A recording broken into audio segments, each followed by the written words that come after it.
El ser humano, para vivir, necesita de las plantas, porque nosotros, como un producto de desecho, cuando respiramos el oxígeno,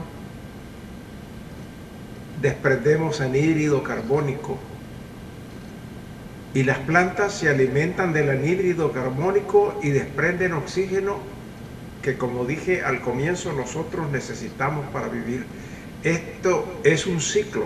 Nosotros producimos anhídrido carbónico, ellas lo procesan y lo convierten en oxígeno, y nosotros necesitamos ese oxígeno para vivir. En otras palabras, nosotros no podríamos existir sin el reino vegetal. Mas, sin embargo, nosotros hemos hecho investigaciones de muchas cosas y somos muy sabios en conocimientos. Mas, sin embargo, a ese reino vegetal que nos mantiene con vida para llevar a cabo todos nuestros proyectos y ambiciones, no le destinamos un poco de atención para aprender a conocer su funcionamiento, sus sutilezas, como un ser viviente que no pertenece al reino humano, pero sí de cierta manera es un ser viviente del cual nosotros nos alimentamos a través de los gases que desprende, o sea, del oxígeno, a través de los frutos que nos dan. Día a día nos alimentamos, y en nuestros platos muchas comidas son de origen vegetal. Mas nosotros no hemos dedicado tiempo a comprender que también estas plantas son un tipo de vida distinto al nuestro, mas sin embargo, como un organismo viviente, tienen algunas funciones que desconocemos la mayor parte de nosotros, que no nos damos cuenta que las plantas son organismos que también desarrollan algunos eventos, algunas situaciones que hasta cierto punto se requiere un poco de raciocinio, tal vez no de inteligencia, pero sí de un poco de raciocinio para comprender y entender que estas criaturas también, a pesar que no tienen un sistema nervioso central, tienen una manera de comunicarse con nuestro medio para obtener información de nosotros y de esa manera procesar información.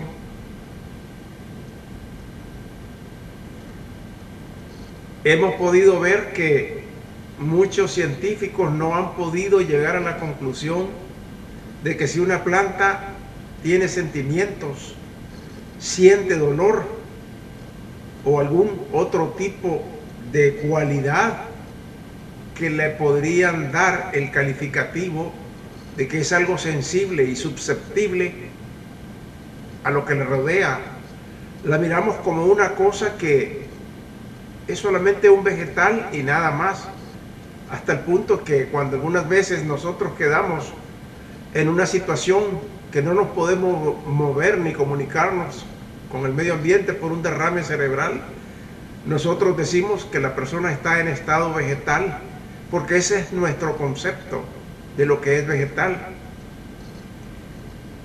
Mas, sin embargo, últimamente algunos científicos han hecho algunas pruebas. Se le han puesto a las hojas de las plantas electrodos que tienen un extremo sonoro para detectar con ondas sonoras las pulsaciones de algo, y han puesto a las hojas de los árboles esos electrodos sónicos, y se ha observado y se ha escuchado que al roce de las manos de una persona emiten ciertos sonidos, al roce de las manos de otra persona emiten otros sonidos de otras frecuencias. Y eso nos están dando a entender de que esa planta de una u otra manera emite señales sonoras inaudibles a nuestros oídos, pero audibles a esos sensores. Se podría decir que es el roce de la piel de la persona la que produce ese sonido. Mas sin embargo se ha demostrado que cuando uno corta esa rama, corta esa hoja y le vuelve a poner a esa hoja los sensores sónicos, en esta ocasión la hoja no emite ningún sonido. En otras palabras, ha muerto. Entonces esta planta, cuando está en esta situación, nosotros decimos que no tiene sentimientos, que no puede absolutamente sentir nada. Mas sin embargo fue susceptible a las caricias, al tacto de esta persona. Mas sin embargo, cuando se cortó la hoja no fue capaz de sentirlo. Hubo un cambio entre el estado en que se encontraba anteriormente, cuando esta hoja era parte de la ramificación de esta planta, y ahora que esta planta ha sido cortada, seccionada, no responde a ningún estímulo. Piensen ustedes, no les quiero decir yo nada, pero si esta hoja era sensible al tacto y producía sonidos cuando estaba adherida a la planta, y ahora que no está adherida a la planta, que está cortada, no produce nada, ¿qué hizo la diferencia? ¿Podrían ustedes responder por qué?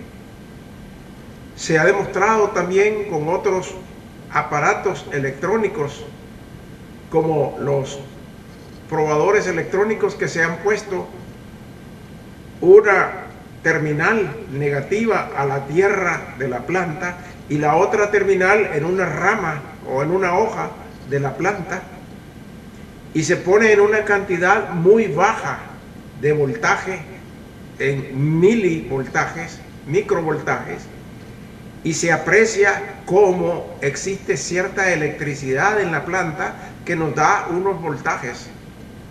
Esos milivoltajes algunas veces llegan hasta el número 30 en microamperio. Incluso algunos científicos han calificado que hay unas plantas que son mucho más fuertes que otras, puesto que han llegado a la conclusión que una planta que nos mide entre 10 y 30 miliamperios, esta planta se encuentra saludable, mientras que una planta que tiene de 10 hacia abajo, 10 hacia 0, esta planta no tiene un buen estado de salud. Con estos probadores, con estos testers que se han puesto a las plantas, incluso se ha visto cómo varía el voltaje, ese mini voltaje en la planta, cuando se le echa agua o se le echa algún fertilizante. En ese momento el voltaje se mantiene normal, mas al poco tiempo, cuando la planta ha absorbido esa agua o ese fertilizante que se le ha puesto, se nota cómo se incrementa el número de voltios, mini amperios en la planta, y podemos leerlo en el voltímetro que ascendió la cantidad de miliamperios que nos estaba dando. ¿Producto de qué? De que esta planta fue fortalecida al darle aquel agua o al suministrarle aquel fertilizante. Y ha sido tan curioso este fenómeno que se ha visto que algunas veces se le ha puesto a una planta fertilizantes de mala calidad y el voltaje o el amperaje, que sube en el probador es muy bajo o algunas veces casi nulo, lo que quiere decir que este fertilizante que se le puso a esta planta no fue absorbido, no le produjo ningún beneficio a la planta y que es, podríamos decir, un fertilizante de mala calidad. Dicen que las plantas no tienen un sistema nervioso central como lo tenemos los humanos, mas sin embargo algo debe tener la planta que la comunique con el exterior, porque tenemos los ejemplos más clásicos de las plantas carnívoras, como ellas, cuando se percatan de que se encuentra una criatura viviente, un insecto o un animal en ella, cierran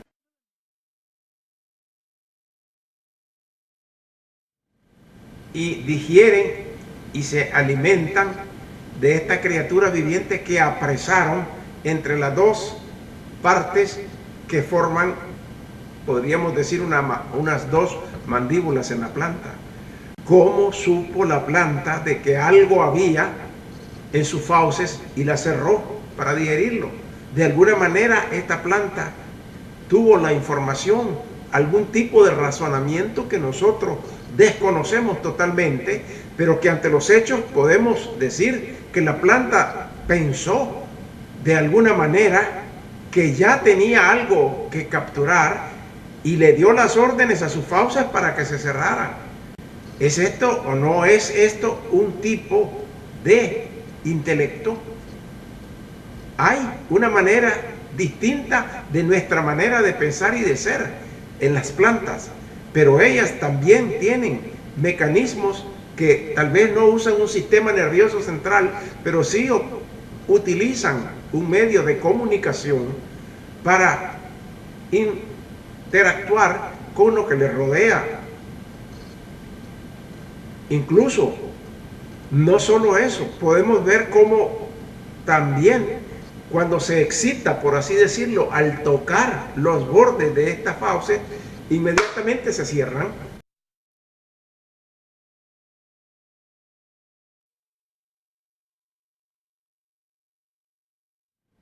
Y capturan aquello que está dentro.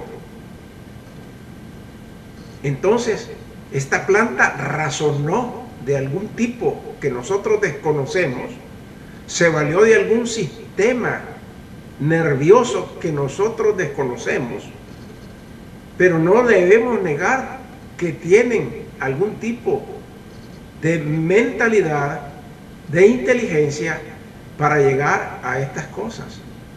Las plantas definitivamente no son seres inanimados, son seres que tienen algún tipo de raciocinio, algún tipo de programación que ejecutan para llevar a cabo las cosas que necesitan para su supervivencia.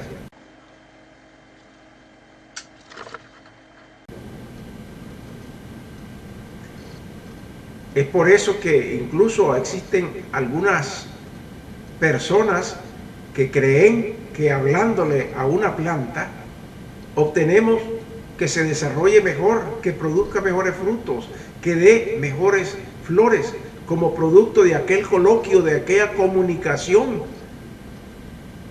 verbal, puesto que se cree que son capaces, susceptibles a escuchar esas ondas sonoras de nuestras palabras y captan por la intensidad de nuestra voz el deseo que se tiene para esa planta.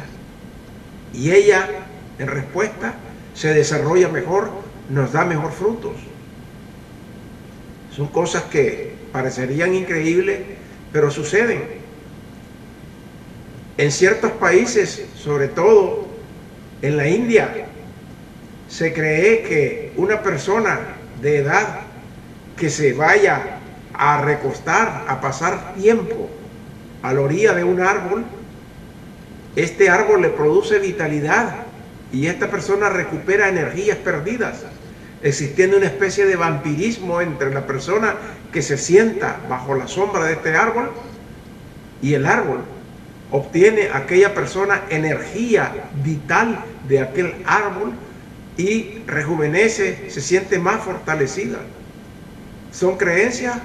No lo creo, puesto que son cosas ancestrales que se practican en esos lugares. Mas nosotros aquí, por la ocupación de nuestros trabajos, de nuestras tareas domésticas, desconocemos o ignoramos ese tipo de vampirismo de la cual nosotros, los humanos, podemos beneficiarnos de un árbol.